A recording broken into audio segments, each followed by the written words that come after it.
going to be talking to Latham Thomas. She is a celebrity doula. She's also started a foundation called the Mama Glow Foundation.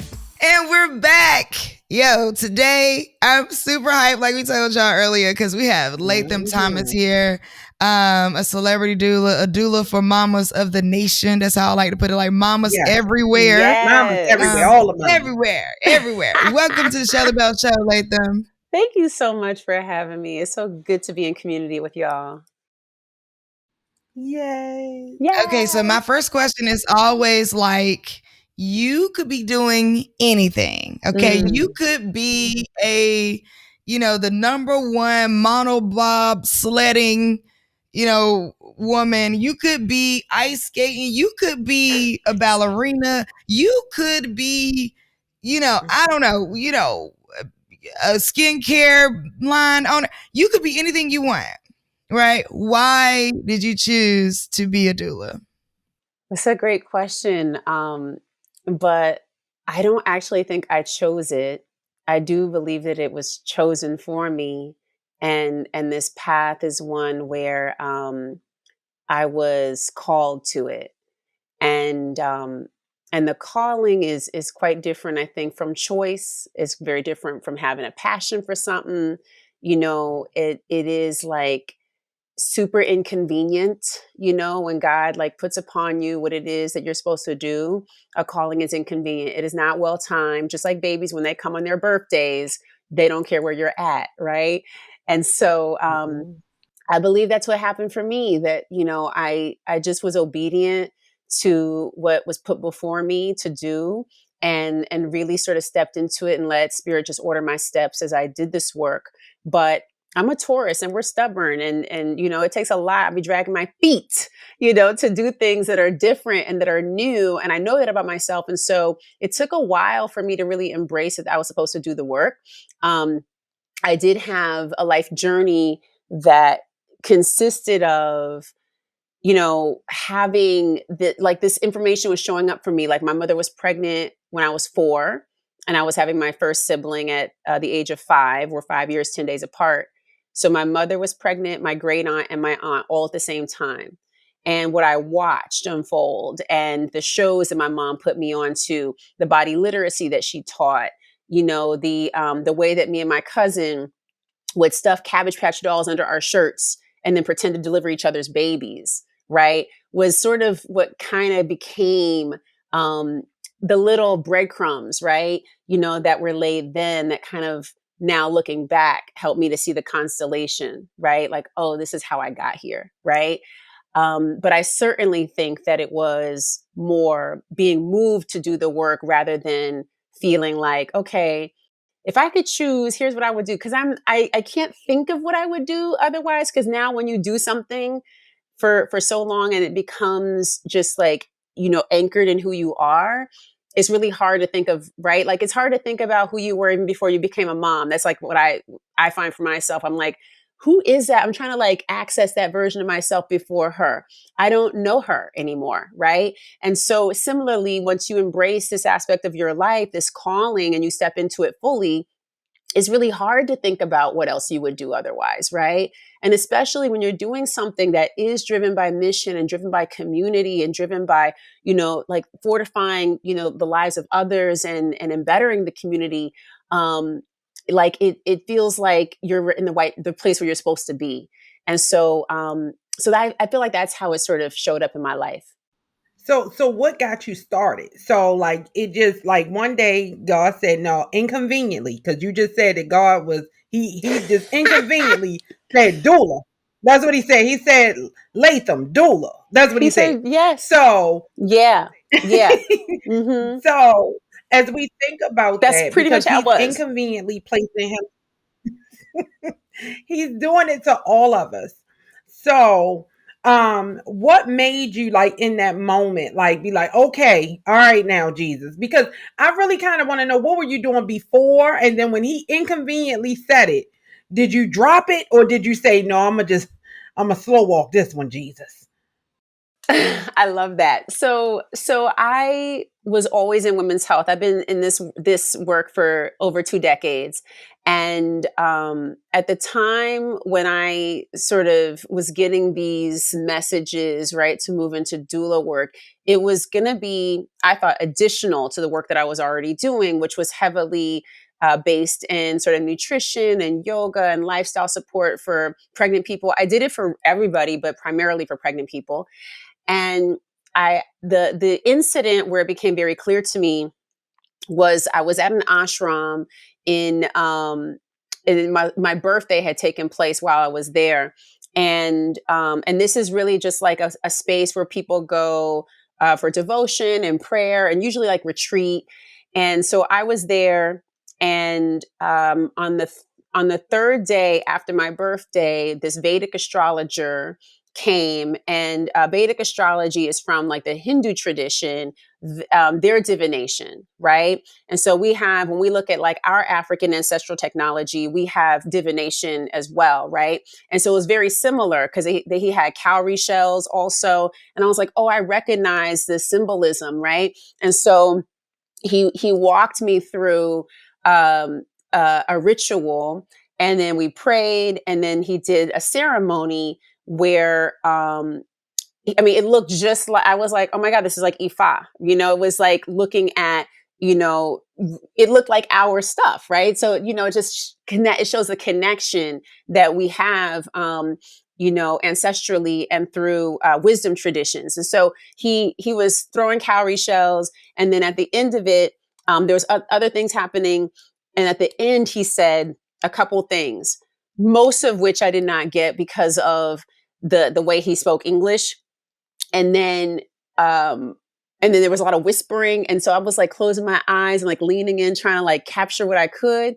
And then he said something very clear. And this is what I took away and what I still hold in my heart today. He said, "You're supposed to mother the mother." And I said, okay, that's clear.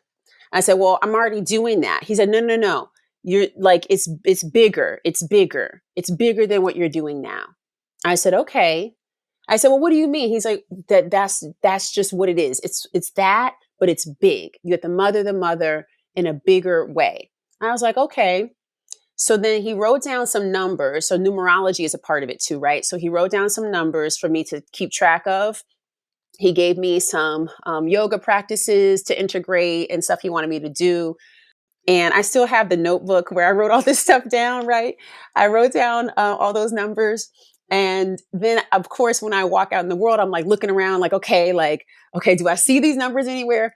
Then I get back to New York, I'm settled in, and I forget, right? Like, I'm living life. So it was like kind of the awareness was there, but I was back in my life. And so then one day, I checked my email. It says like something about like, you've been accepted to this doula fellowship program. And I was like thinking like, when did I apply to this? Right. And what is this? Then I look at the date, and the date corresponds with one of the dates he gave me, right? One of the numbers he gave me. So then I said, okay. So then I was very, right? So I said, thank you, Lord, right? I said, okay. I said, I hear you. Okay.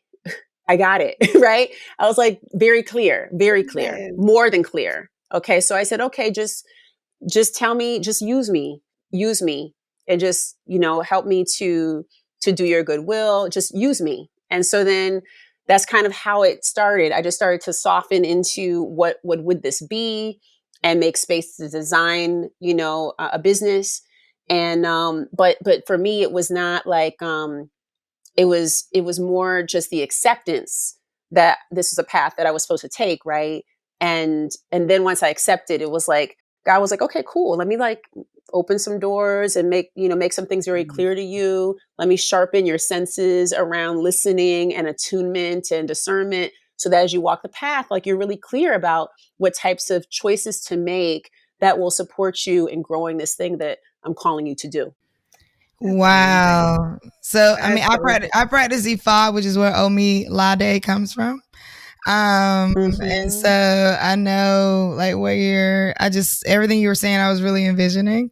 One, just send me the number to the ashram. Two, just send me that. Send me the number.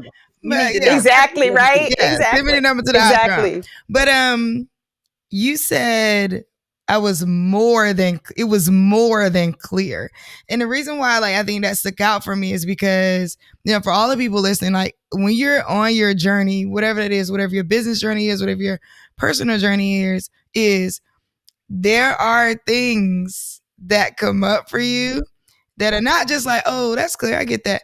It was more than clear. Like that was like, you get that notice, that like indication, that gut feeling. And intuition is such a huge part of that. Yes. Like leading your life with intuition is huge. Huge. Yeah, you know what? We could stay right here. You know what? See, you see how you got. See, Omi about to start trouble. That's what it is. Omi's about to start trouble. You know she loves ready to preach a word. Intuition. Oh. But it is. It's about to happen. Intuition is incredible because it is an intelligence and it's not supported in spaces like this, right? So when we think about business development, personal growth, personal growth seems like its own area, right? And self-help and all this, right? But then you think about business and business development and entrepreneurship, and you look at what people are teaching people there, right? And what the resources are there. People are not asking you to, prime yourself in ways that help you to really listen to the signals that are happening within, to listen to your body, to listen to the wisdom that comes through your body, to look at the signs that show up in your life and how you respond to that energy that shows up. Like this is actually, I would say, subverted, right, as a practice. And you're told to actually move without feeling and to not connect with sensation because it could lead you to being sensitive and emotional or irrational, when really everything in business is moved. I mean, we look at our stock markets, they're moved by emotions, right? Everything is emotion. All emotional. Everything is emotional. It's like, so you 100%. have to connect with that. And I believe like the intuition is an intelligence that's integral to the growth of the business. That is amazing. See, that was some good. Now that's good. Because a lot of times in business, people will make you like what is that based in? You know how when somebody like where did you base that decision? And sometimes, especially for women, we don't have the answer, right? It's almost like I just say, but I know, like I feel it, like I feel that this is what I'm supposed, like I feel that this is the way to go. And sometimes when you're talking to other people who don't feel that way or don't have that kind of feeling and move in that way, they make you think that something's wrong with you. Yes. Because you're saying, no, I feel like this is how I'm supposed to do it. Yeah. Now, I love that because, in doing Eurocentric business, which we talk about a lot, it takes the idea that you can take these things out and they're not a part of it, only in communication to certain people, right? Because you have many billionaires, multimillionaires who've said, why did you decide to pivot that product that's now $1 billion product? Oh, because I just thought it was, something. I had a fit. I mean, Steve Jobs was all about it. Like that's all he was doing was having feelings. And so, and Bill Gates was a little bit more methodical and a little bit more in his head, right? But Steve Jobs built Apple completely off of how it should feel. Yes. The whole thing. That's why when you get an iPhone, it has this look and feel to it. That's why when you get the box, that's when you get like every part of the Apple experience is built off of emotion. The way they do their events, the colors flying, it always has been. And so, but people don't always want to lean into that part because then there are the parts where he end up being categorized as crazy or overly emotional or pressing people too hard or creating these work environments that were toxic. And I think I would like to pull that apart, right? Because I think that's what we put it together. It's like even in birth and motherhood and carrying the child, the conversation sometimes gets meshed into, yes, it's great and spiritual and wonderful, but it's also super painful and super hard. And it's and it's like, and it takes away from the beauty of what you have going on. How do you navigate those narratives, Latham, as you've been building and working with people?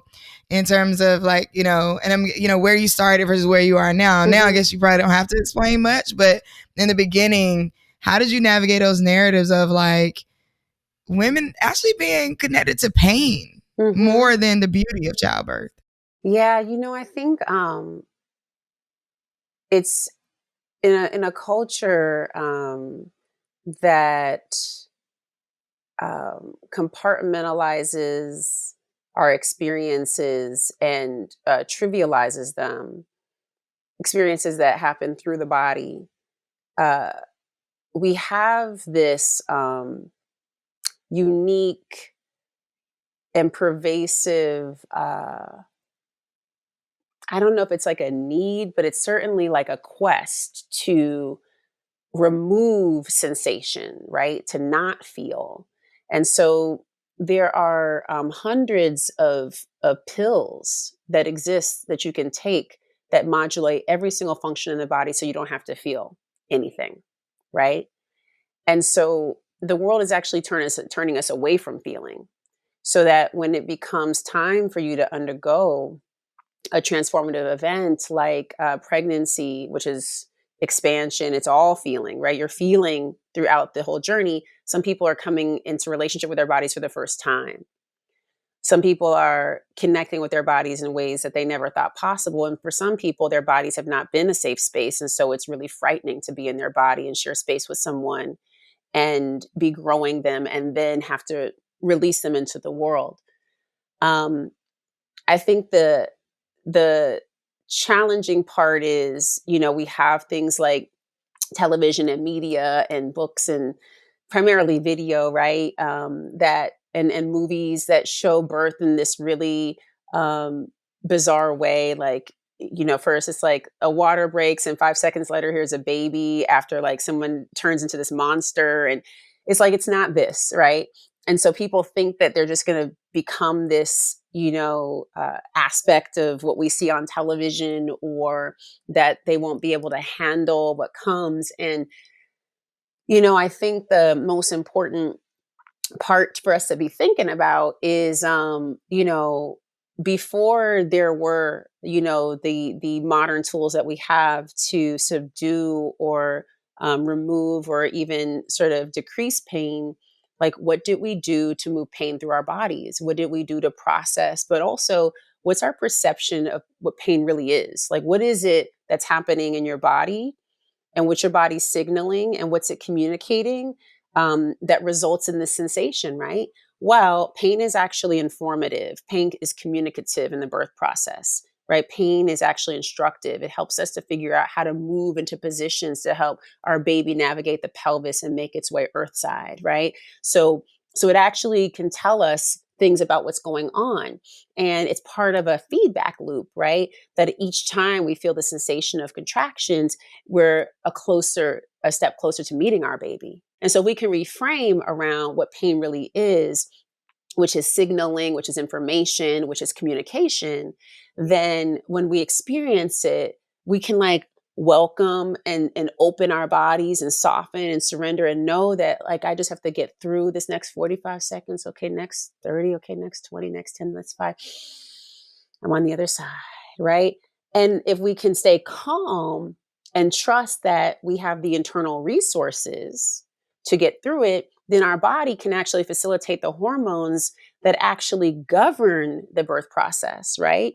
And increase our endorphin production, which can help with managing the pain, right? But if I'm fearful or stressed or anxious about it, I'm not going to produce in copious amounts the actual chemicals that help to facilitate birth in a way that makes it easeful for me, right? So we have to make sure that people understand what's going to happen, but also can prepare for the blessing. There is a point where some people absolutely need medication. It is actually the compassionate choice for them. And so, like, absolutely, it is there and it's available, right?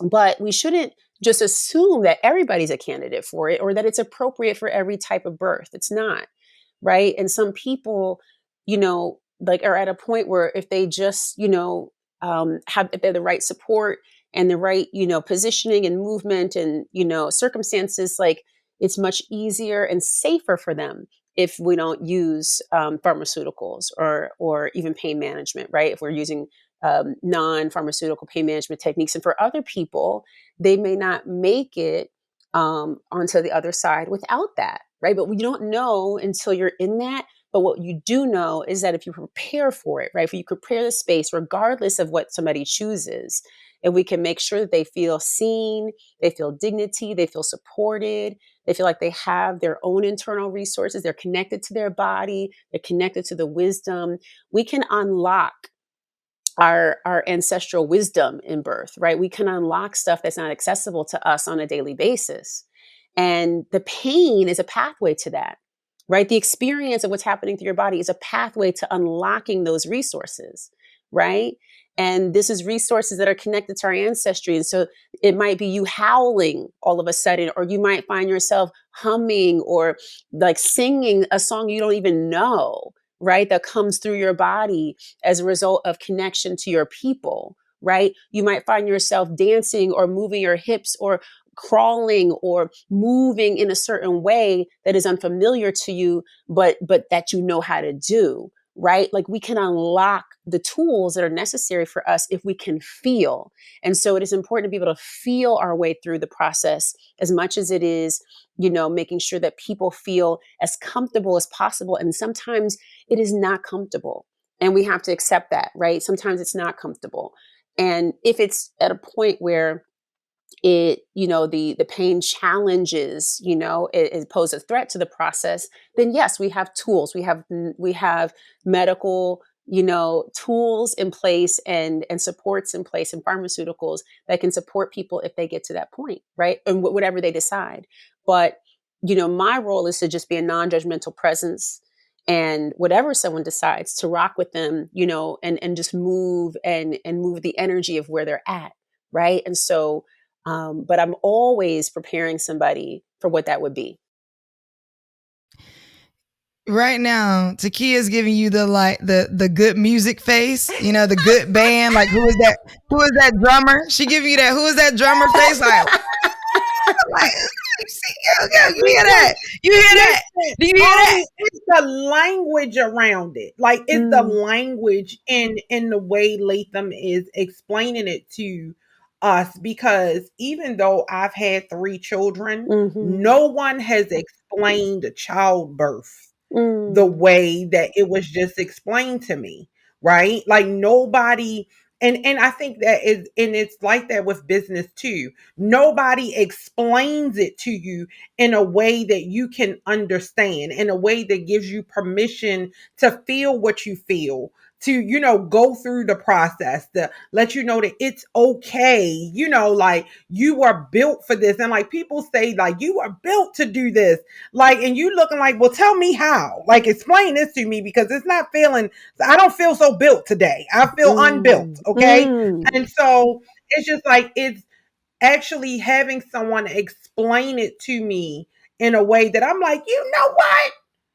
I did that 3 times, and I think I did a pretty good job of it. Amen. 3 times. Yeah, but it's just, and one of the questions that Omi and I, before you jumped on, we were talking about our experiences in childbirth, and we were talking about the business of pregnancy. Yeah.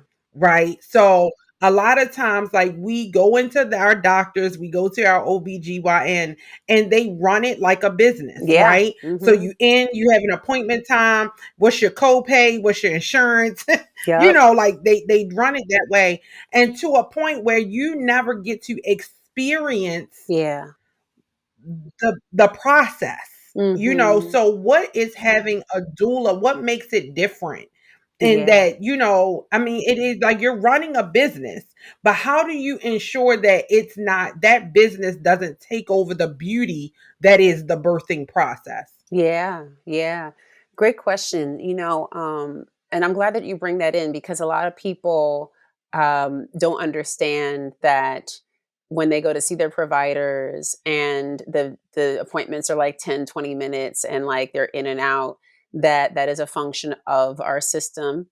When you are when you're navigating this process and you're doing out of hospital births, so you're working with midwives, if you're working with midwives in a birth center or in a home birth setting, it is a completely different experience, right? Which is more patient centric, which is more, you know, uh, centered around supporting your needs and meeting you where you are, rather than you following suit, inside of the structure of the medical model. So, what the doula can do as a non-clinical care provider is to show up and offer educational support, um, information, advocacy tools, partner support, hands-on comfort techniques, and physical support, and really to be a person who is assessing whether there's needs for referrals and helping you to build up your birth village. Um, it's a really ancient role. A lot of people think about it as something that's new, but we've been doing this. This is, as old as midwifery is, which is the first profession and the oldest of professions, was midwifery. And so, alongside midwifery, developed this practice. And it was really, folks from the community. It was aunties and, elder, folks who would come in and be alongside the midwife to support the birthing person, right? That they would be in the space and they would draw the curtains, and then they would prepare the bed and make a tonic, and they would dance and they would sing a song that was for that baby, and they would cook food and they would cackle and gossip, and then they would look after the children who'd be running around, and then they prepare the bed sheets, and they would change the bed sheets after the birth, and all these things, right? They would just come in and do that alongside the midwife, who also was not just a clinician but would do spiritual rites, right? Would do healing rites, would, and because the work looked like witchcraft, right? This work was pushed underground, and it was silenced, right? And many people were persecuted, but also in the history of this country, in the United States, the entire medical system that we have today was built off of the backs of enslaved women and Native American women who delivered all the babies, right? At the inception of this country, when our folks were forcibly brought to these shores, they were also midwives, right? There were midwives among them who delivered babies in the Middle Passage, right? There were people who came to these shores and who delivered their babies, delivered, the children of enslaved women, delivered the babies of the mistress, would take care of the enslaver if there were no doctors present. And they did all of the healing work because we didn't have like these categories like you're just a midwife. No, you were also the community healer. You were also the herbalist. You were also the witch doctor. You were also doing all these different things in your role there. And so that was the wisdom tradition that we brought here, that our people brought and laid into the land, right? We developed an understanding of the plant allies. And so working alongside Native Americans who also knew the land, we developed a system of care that depended upon herbs. And so herbalism, we have a huge contribution to American herbalism, right? But that's not been written either, right? And so these types of things that have gotten lost, what doulas can help do is bridge those cultural gaps, some of the clinical gaps. We're not here to stand in for clinicians, but we are here to help to answer questions, right? So if you didn't get to talk to your doctor about certain things, here's a doula to say, okay, well, here's a question to ask. Here's some more information about that. Let me send you some clinical data. Let me send you some reports on some research. Let me point you into the direction of a licensed mental health provider, because what I'm sensing, right, is that we need an extra person in here because of what's going on. You're surviving a global pandemic. Let me get somebody on your team who can help make sure that when you come on the other side and have this baby, that you don't fall into depression, right, or anxiety. It is thinking about the design and stepping into support like we did back then, right? And it is in multiple roles, but because of capitalism, because of white supremacist patriarchy, it's set up as It's not your auntie or your cousin, right? You're hiring someone, right? And so because we kept this information away and because of credentialing, right? And because this work was criminalized, right? Midwifery primarily, but doula work also, it's just finally being embraced, right? Like we've been doing this work, but now we see like, initiatives around let's really, Right. right? Like really support the doula workforce. Now we see folks getting behind that, but it was not always this way, right? So we have to remember, and all of us have to think about, the impediments to doulas of color, specifically Black folks who do this work. We need to have more access to folks like us doing this work in our communities. So, investing in people in your community who can come back and do the work is critical. And for folks who want to do doula work, it is not expensive. That's good. Yeah, and Omi, she talking your language. Yeah. and you're doing that with the Mama Globe Foundation and what you've created around training people and making this training accessible. Yes. And you have something amazing coming up that I hear you have a doula. What is it? A doula conference? So the Doula Expo. Yes. Okay, Doula Expo. By Mama Glow. Mm-hmm. Yeah, we're so excited about that because it is a space for people to gather, birth workers, caregivers. It kind of it was born out of like the fact that we couldn't get together for COVID and it was just so much going on that we hadn't seen each other. We were like, let's create a space where people can have some reprieve, be in the same room together, have some education and stuff, but also, be able to move around. We've had a conference before, which was really successful too, called the Continuum Conference. But we knew we wanted to do something more celebrational that felt more like a festival. And this format really works for us. And so it was incredible. We're now, having the next one May 21st. So folks should just join us if they can. It's in Brooklyn, New York City. I know that's right. But Omi, we might need to go to Brooklyn. Y'all gotta come, honey.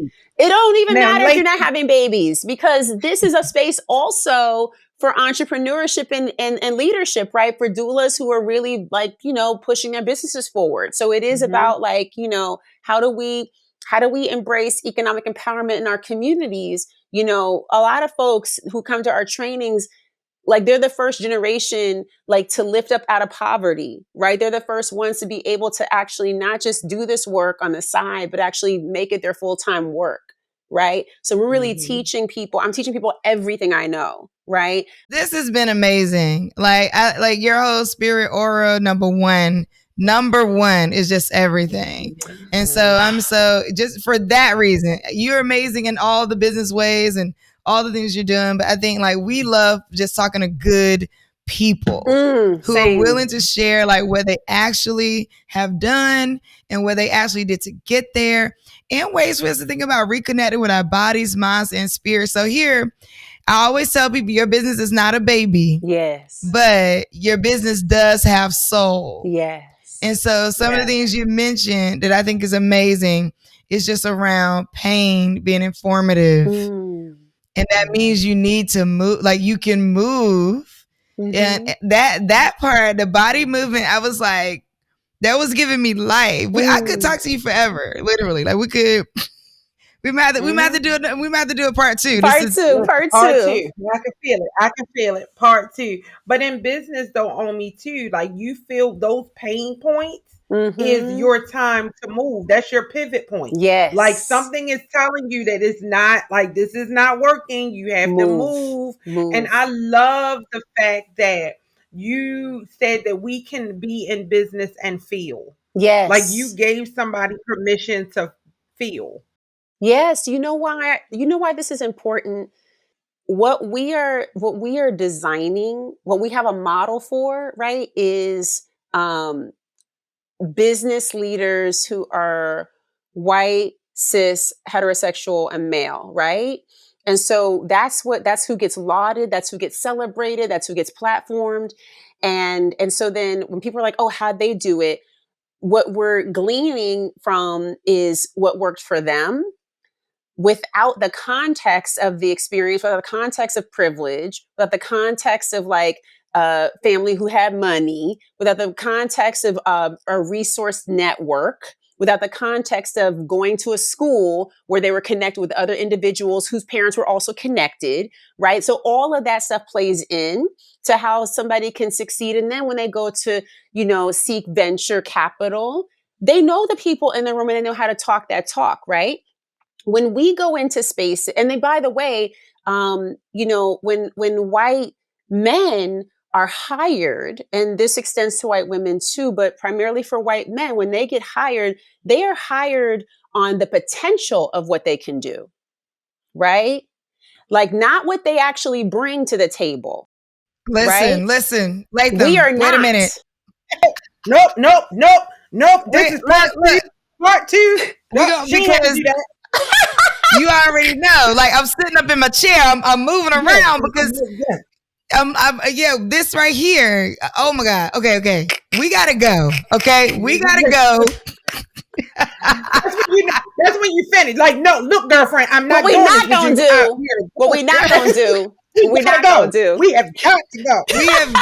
I really hate to have to go, but we do gotta go because this part, okay. And I think reshaping the workplace culture is something that I'm dedicated to, but it's actually not easy because people coming into their own things.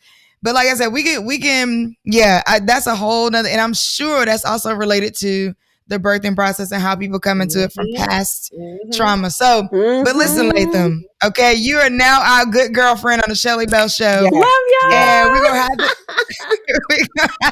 we're gonna have to get you back. Coming back anytime. Okay. But for today, all right, we want to make sure that everybody goes to mamaglow.com. That's right. And from there, to take a look at everything that she has coming up and take a look at the upcoming expo. Make sure you are there in May 21st, in Brooklyn. Hey. So thank you so much for joining us. Thank you.